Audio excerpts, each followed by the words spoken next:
More than 100,000 bodies are believed to have been found in a mass grave discovered north of Damascus, according to the head of U.S.-based Syrian Advocacy Organization there. This comes weeks after the fall of Syrian president and brutal dictator Bashar al-Assad.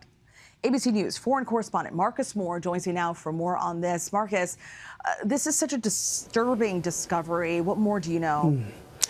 Yeah, disturbing to say the least. And this, of course, is an early assessment from the Syrian Emergency Task Force, which is a U.S.-based Syrian advocacy organization. A grave site is said to have been discovered about 25 miles north of Damascus. And our teams in Syria have heard the claims that the number of bodies there is staggering, perhaps as many as 100,000. But at this stage, it's unclear exactly how many people have been buried there. But reports suggest there are men, women, and children, many of them allegedly tortured to death. The head of the Syrian Emergency Task Force tells ABC News that trucks carrying more than 150 bodies each came to the site twice a week from 2012 to 2018. That group says there are other graves that have also been identified. Stephanie.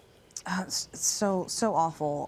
The leader of the rebel group, Marcus, that overthrew Assad's regime, Ahmed al-Shara, he says that Syria will not be used as a launch pad for attacks against Israel or any other state. He went on to say that the strikes from Israel must end and has to pull back. They have to pull back on their positions.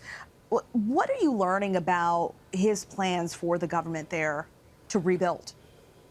Well, first of all, I think through his comments, you get a real sense of really how much is happening in Syria right now. The fact that Bashar al-Assad's government was toppled, then you were left with a potential power vacuum, and all of the stakeholders with some interest in the region are vying for influence. And so we know that there are still ongoing conflicts going on in the northeast of Syria between the Kurds and Turkey and various groups and in other parts of the country. And the group's leader says that Syria's factions that joined in on the effort to topple Bashar al-Assad's government would be disbanded. And this is widely seen as a move to reassure people inside Syria and those outside that the rebel group is looking to stabilize the country in the midst of everything that's going on, and also reinforce the idea that Syria would not be used as a place to plan or execute attacks on neighboring countries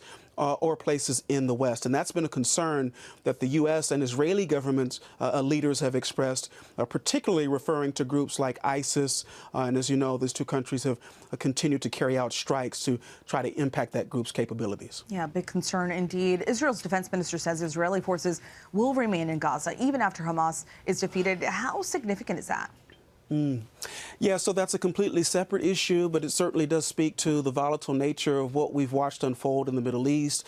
That is a significant statement, essentially saying that Israel would have security control over Gaza, what and who goes in and out of that part of the world, and certainly the response to these comments will be strong, and it remains to be seen what will come of this, and really what potential impact the comments could have on any potential ceasefire agreement that, Stephanie, as you know, still remains elusive, and everyone watching and waiting to see if there will indeed be some type of ceasefire agreement in Gaza in the coming days and weeks.